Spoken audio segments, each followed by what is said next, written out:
हिंद दोस्तों, स्वागत है आपका साधना शिक्षा एजुकेशन प्लेटफॉर्म पर। फ्रेंड्स, आज़ादी के अमृत महोत्सव के समय हम हमारे देश के बारे में कुछ जानेंगे, एक एक टॉपिक को आसानी से समझेंगे और आप लोगों के बीच में प्रस्तुत करेंगे।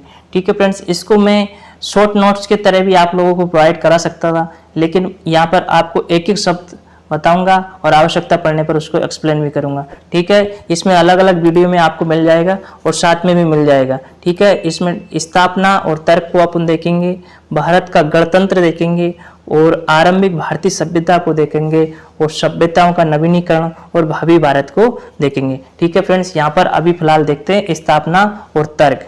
ठीक है फ्रेंड्स, बिना टाइम गवाए आज की क्लास शुरू करते हैं।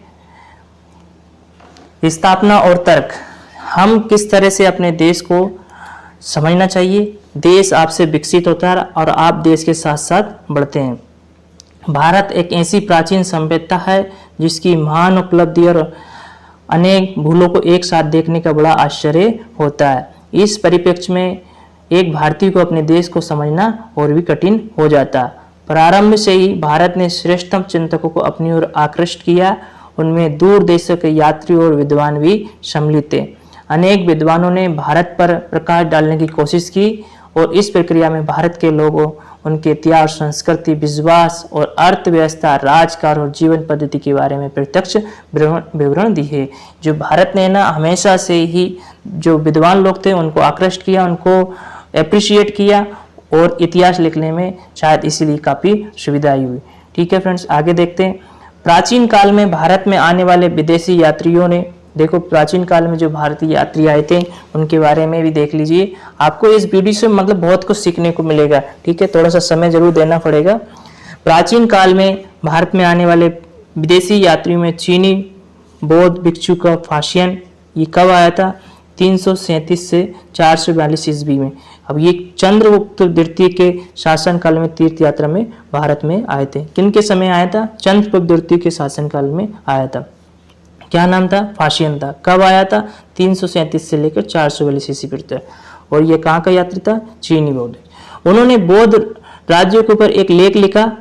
चीन के ही श्योन तुनसंग, यानी चीन के ही श्योन तुनसंग 602 से 664 ईस्वी ने 17 वर्षों तक पूरे भारत का भ्रमण किया। यानी श्योन तुनसंग ने 602 ईस्वी से लेकर 664 ईस्वी तक लगभग 17 वर्षों तक भारत का भ्रमण किया और विशाल यात्रावत में पश्चिम की यात्रा नामक ग्रंथ लिखा। यानी श्योन तुनसंग ने कौन सा ग्रंथ लिखा? पश्चिम की यात्रा। यूनान के यात्री और नृविज्ञानी मैग्निस 350 से लेकर 290 ईसा पूर्व तक अपनी अग्रणी कीर्ति इंडिका के कारण विशेष चिंतकों में शुमार है। ठीक है, चंद्रगुप्त मौर्य के समय कौन आया था? ये मैग्निस, जिन्होंने इंडिका नाम की पुस्तक लिखी जिसका काफी चर्चा में है। आगे बढ़ते हैं। मध्यकाल में ईरानी मुस्लिम विद्वान अल-बुरनी कब आया था? 973 से लेकर 1048 ईस्वी तक। इन्होंने 11वीं सदी के प्रारंभ में भारत का सूक्ष्म विवरण प्रस्तुत किया और 13वीं सदी में मास्को पोलो यानी 1254 से लेकर 1324 ईस्वी तक जब भारत के कोरामंडल समुद्र तट पर आए तो उन्हें देखकर आश्चर्य हुआ। ये जो अल-बरूनी जब भारत के तटीय क्षेत्र पर आया तो उसको आश्चर्य हुआ कि तमिल राज्य के राजा इस बात पर गर्व अनुभव करते हैं कि वे कानून से ऊपर नहीं हैं। यानी उनको इस बात का गर्व है कि वो कानून से ऊपर नहीं, कानून ही सर्वोपरि है। और ये क्षेत्र पूरे विश्व का समृद्ध और भव्य प्रदेश था। फ्रांसीसी चिकित्सक और यात्री फ्रांसवा बनियन ने 1625 से लेकर 1688 ईस्वी में एक किताब लिखी जिससे उसने मुगल कालीन प्रशासन का चित्रात्मक वर्णन भी किया। एक और फ्रेंच विद्वान जियोफेस्टेट टर्बिनियन 1605 से लेकर 1689 ईस्वी ने भारत का विशद विवरण दिया है। ठीक है, आगे देखते हैं। ब्रिटिश काल में अनेक विद्वानों और प्रशासकों ने भारत के विभिन्न पहलुओं पर लिखा है। ठीक है, ब्रिटिश काल में भी अनेक विद्वानों और प्रशासकों ने भारत के विभिन्न पहलुओं पर लिखा है। प्रसिद्ध जर्मन विद्वान फ्रेडरिक मैक्स वूलर 1823 से लेकर 1900 ईस्वी ने भारतीय दर्शन और रहस्यमय की गहराई और छानबीन की और उसे विश्व मंच पर लाए। सर विलियम जोन्स ने 1740 से लेकर 1794 ईस्वी तक 15 जनवरी 1784 से में कोलकाता में एशियोटिक सोसाइटी ऑफ इंडिया की स्थापना की है। ठीक है, सर विलियम जोन्स ने कब? 15 जनवरी 1784 में कोलकाता में एशियाटिक सोसाइटी ऑफ इंडिया की स्थापना की। धीरे धीरे ये भारतीय इतिहास और संस्कृति का एक प्रसिद्ध केंद्र गया और विश्व के विभिन्न भागों में विद्वानों को आकर्षित करने लगा और भारतीय विद्वानों को भी प्रोत्साहन करने लगा। यानी कि सर विलियम जोन्स ने कब से इनका टाइम पीरियड क्या था? 1740 ईस्वी से लेकर 1794 तक। ठीक है, और इन्होंने 15 जनवरी 1784 में कोलकाता में एशियाटिक सोसाइटी ऑफ इंडिया की स्थापना की है, जिसमें न केवल भारत के बल्कि विदेशी विद्वानों को भी इनवाइट किया जाता था और इतिहास के बारे में और भी भारत के बारे में लिखा जाता था। ठीक है फ्रेंड्स, आगे बढ़ते हैं। अल बिरूनी की क्या उद्देश्य था? वो क्या उद्देश्य लेके आया था?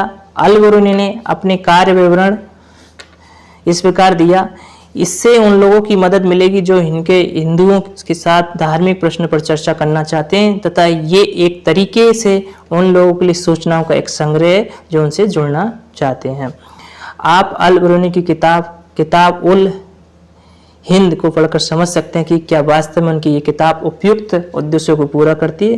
क्या अल बिरूनी द्वारा प्रयुक्त हिंदू शब्द इस शब्द का आधुनिक अर्थ में भिन्न है? यानी कि आप और इसके बारे में ज़्यादा जानकारी प्राप्त करने के लिए अल बिरूनी की किताब भी पढ़ सकते हैं। ठीक है, किताब उल हिंद के नाम से। आगे बढ़ते हैं। मूल के विद्वानों में B.S. नायपाल, वर्तमान समय की बात करते हैं। वर्तमान समय के भारतीय मूल के विद्वानों में B.S. नायपाल का जन्म 1932 और सलमान रश्दी का जन्म 1947 के नाम विशेष उल्लेखनीय है, जिन्होंने भारत पर महत्वपूर्ण ग्रंथ लिखे हैं। इन सभी तथा अन्य विद्वानों ने विलक्षण अंतर्दृष्टि और शिक्षाएं प्रदान की है, फिर भी ये भारत के विभिन्न पहलुओं की चित्र विधिका तैयार करने में पूरी मदद नहीं करते। अतः अंतिम विश्लेषण करने के लिए हर जिज्ञासु की काफी कठिन होने के बावजूद भी अपनी यात्रा स्वयं करनी पड़ती है। ठीक है, आगे बढ़ते हैं। प्रारंभ में ही ये उल्लेख करना आवश्यक होगा कि भारत को विभिन्न नजरिए से जाना जा सकता। इसका एक तर्कसंगत तरीका ये हो सकता है कि हम उन विचारों को जानें जिन्होंने हमारे जीवन को रूप दिया है, उन मूल्यों और विश्वासों के मिलान की दृष्टि डालें जिनसे हमारी सभ्यता का विकास हुआ और जो हमारे दैनिक जीवन में निरंतर महत्वपूर्ण भूमिका निभा रहे हैं। यानी शिक्षा को अपने दैनिक जीवन से कनेक्ट करना है तो आपको आसानी से समझ में आएगा भारत के बारे में और किसी भी विषय के बारे में। इस विषय में विशेष रूप से लिखित इतिहास की 5 सभ्यताओं का मिलान बिंदु का उल्लेख किया गया है। नामत वैदिक काल के दौरान आर्यों को पूर्व निवासियों के साथ घुल-मिल जाना, 6ठी शताब्दी ईसा पूर्व में जैन धर्म और बौद्ध धर्म का उदय, हिंदुत्व तथा इस्लाम का मिलान, अंग्रेजों का आगमन तथा उनके विरुद्ध हमारा महत्वपूर्ण स्वतंत्रता संघर्ष, मौजूदा सूचना एवं संचार प्रौद्योगिकी क्षेत्र में क्रांति। इन सभी विचारधाराओं तथा घटनाक्रम की चर्चा इस पुस्तक में की गई है। सभ्यताओं का मिलान शीर्षक अध्याय 5 में इन सभी को एक दूसरे से जोड़ने और इन्हें मुख्य धारा से रखने का प्रयास करता है। ऐसा करते हुए अध्याय इस पुस्तक में सर्वाधिक महत्वपूर्ण तर्क पुरस्कार डालता